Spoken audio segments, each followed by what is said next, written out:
Olá, meus amigos do YouTube, tudo bem com vocês? Que a doce Liga Pai, nosso Senhor Jesus Cristo, esteja conosco, né? Vamos falar aqui hoje sobre a vida e a obra do nosso irmão Allan Kardec, o codificador da doutrina espírita. Quem foi Allan Kardec? Que as pessoas costumam achar, né, que nós somos seguidores de Allan Kardec. Não, a doutrina espírita é seguidor do Cristo e não Allan Kardec. Allan Kardec foi apenas um intermediário, né, que veio nos orientar, que veio trazer a orientação dos espíritos, que codificou essa doutrina maravilhosa que é a doutrina espírita. Mas hoje comigo está aqui meu amigo, meu irmão Leonardo, que foi o programa Espiritismo em Foco. Léo, com você a palavra. Bom dia, boa tarde, boa noite, meus irmãos. Que a paz do Mestre esteja sempre conosco. A gente vai estar conversando hoje um pouco sobre esse irmão, como o Paulo falou, nosso irmão Allan Kardec, né? Para a gente tirar algumas dúvidas, porque as pessoas falam, não, eu sou espírita kardecista, né? Na realidade, Allan Kardec ele vem nos auxiliar codificando essa doutrina espírita trazida pelos espíritos, que deveria ser chamada doutrina dos espíritos. Agora lá. Na verdade, Léo, não existe espiritismo kardecista. Existe a doutrina espírita em si. Como Martin Lutero foi o criador dos evangélicos. Aí sim. Ele falou, mas nós não. A gente não é seguidor de Kardec. Nós apenas, ele foi apenas um orientador, que se baseou, que codificou alguma coisa que já... Tanta prova que é livro dos espíritos. Não é prova, é livro dos espíritos. Não é livro de Allan Kardec. É dos espíritos, é dele. Kardec apenas foi quem fez essa codificação. Já que você tocou no livro dos espíritos, vamos relembrar que a gente está no mês que está completando 162 anos, né, do livro dos espíritos, né? Foi criado lá em 1857, 162 anos do livro dos espíritos, primeiro livro da codificação espírita, né, João Paulo? Exatamente. Para a gente começar falando, a gente vai primeiro saber qual o nome real de Allan Kardec, né? Porque esse Allan Kardec é um...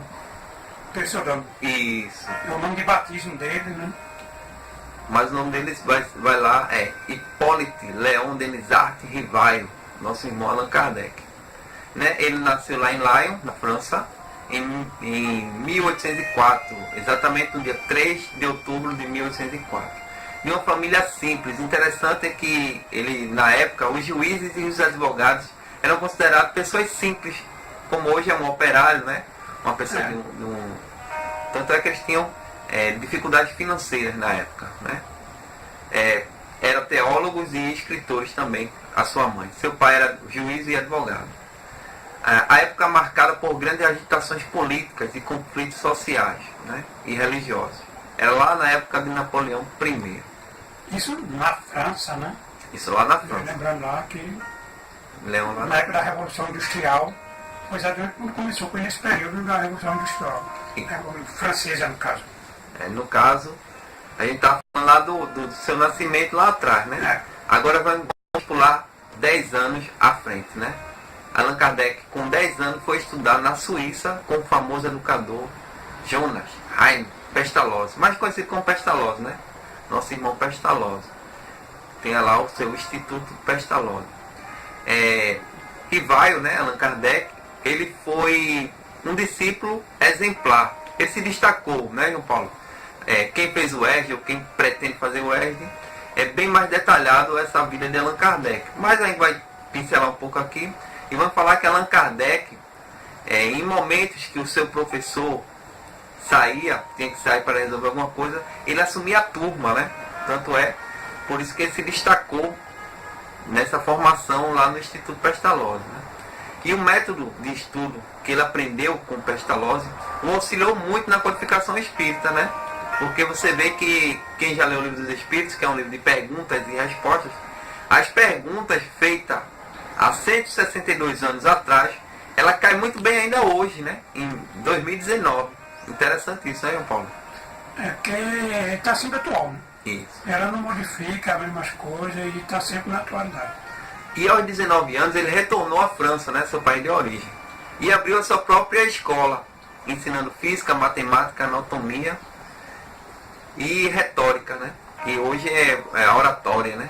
O pessoal mais antigo ainda chama de retórica, mas é a oratória. É estudo para aprender a falar em público, né? Ele foi tradutor de alguns livros, né? Ele falava 6 idiomas diferentes. Muito bom falar um. Não é? Bem interessante. E ele foi sempre um grande estudioso, principalmente do magnetismo, né? Isso é quem vai ver mais um pouco à frente lá nas mesas girantes. Em 1823 ele redigiu seu primeiro livro, que foi o Curso Prático e Teórico de Aritmética, e iniciou seus estudos sobre magnetismo animal. Bem interessante que Allan Kardec, ele não era um grande religioso, né? Na verdade ele era um pedagogo, né? Isso. Apesar de ser de família tradicional católica, mas ele era mais um pedagogo, se dedicava mais à pedagogia do que mesmo a parte religiosa. Interessante que em 1831 ele publicou mais 3 livros e conheceu a Méliès, né? Gabrielle, Amé Gabriele. que foi sua futura esposa, né? Esposa no caso. Que era professora da Escola de Belas Artes, poetisa e pintora, com quem se casou em 1832, um ano depois, né? Se apaixonou e casou logo. Aí começa a história de Allan Kardec, o Rivaio, com as mesas girantes, né? Em 1854. A primeira vez que eu ouvi falar das mesas girantes, lá em 1854, com o senhor Fortier, magnetizador, com o qual tinha relação, em razão dos seus estudos sobre magnetismo. Na realidade, Allan Kardec, ele conheceu essa mesa girante através de seu amigo, e ele foi para lá mais para desvendar ou desmistificar essa mesa girante. Ele queria chegar lá e achar os fios, né? Ou que o próprio magnetismo desse uma razão. Kardec, como pesquisador, ele foi já tirar as dúvidas se realmente aquilo é real ou é truque. Isso. Né? A pessoa quer achar charlatanismo, por exemplo, é truque. A pessoa vai dizer, então eu vou lá verificar, eu vou ver de perto. E quando chegou ele constatou que não era nada daquilo que ele imaginava. Interessante. Porque realmente era real. Como o João Paulo está falando, no século XIX, os teatros tinham essas mágicas, não era que o pessoal falava, né? Coisas voavam, flutuavam, mas eram os charlatões do período, né? Ganhavam muito dinheiro com isso. Então eles juntam uma coisa a outra. Como é que uma mesa voa, flutua, responde perguntas? Isso é alguma coisa de charlatanismo. Então ele veio desvendar com o seu conhecimento que tinha como magnetizador, mas chegando lá se deparou com as mesas girantes, né, João Paulo? Exatamente, ele viu que realmente ocorria aquilo, que não existia nada, que não existia nenhum cordão suspendendo, algum fio invisível suspendendo na mesa. E naquela época, né? Hoje depois até ser mais fácil de o cara fazer esse tipo de movimento, mas na época não tinha como. Aí interessante que quando ele chega lá e vê que não tinha nenhum fio, viu que não tinha nada de magnetismo, ele achou interessante, porque como uma mesa que é feita de madeira, sem músculos, sem cérebro, Como é que podia... respondia perguntas. Aí ele começou a fazer um estudo mais aprofundado, e as perguntas antes de Kardec eram perguntas frívolas, né? Besteira na realidade. E ele começou a fazer perguntas que foi a formulação do Livro dos Espíritos. A grande maioria das perguntas foram feitas nessa primeira fase das mesas girantes. E o mais interessante que uma das perguntas ele faz, né? Quem são que respondem essas perguntas? Quem são esses que respondem as perguntas? São homens que viveram na Terra. Então ele começou a dizer, poxa, então se são pessoas que viveram na Terra, a única coisa diferente de mim para eles é porque não tem um envoltório corporal, né? E que já perdeu o corpo físico. Perdeu o corpo físico. Mas são os mesmos homens que viveram na Terra. Pronto, a gente deu uma pincelada sobre quem foi Allan Kardec.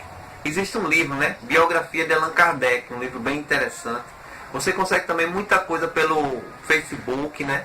Alguns vídeos do nosso irmão João Paulo e alguma coisa no meu programa lá, no YouTube, no canal.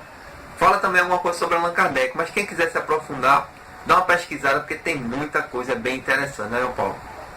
Como assim, Kardec ele não foi o criador da doutrina espírita, ele foi o codificador. Ele apenas simplificou aquilo para que a gente pudesse entender. Os espíritos se comunicavam, davam aquela comunicação, ele apenas reuniu todo aquele conteúdo através dos médios na época Aí ele reuniu todos aqueles conteúdos, juntou tudinho e publicou o livro todinho. E foi publicando tudo aquilo e fazendo. Entendeu? Aí chegou o que chegou, essa doutrina maravilhosa chamada doutrina espírita. Então a gente agradece aqui ao nosso irmão Leonardo Silva, né, que é do canal Espiritismo em Foco, que também faz seus estudos, né, você pode ir lá e acessar, né, Espiritismo em Foco com Leonardo Silva. E aqui na Doutrina Espírita com JP. Então, deixa aí seu gostei, faça seus comentários, dê sugestões de tema, né? No meu canal como modelo. Eu gostaria que vocês falassem sobre tal tema no próximo programa. Então, gente, nós vamos ficando por aqui. Agradecendo a Deus, né? E a você que nos acompanhar. Que Deus abençoe toda a sua família. Fique com Deus e até o nosso próximo encontro. Tchau.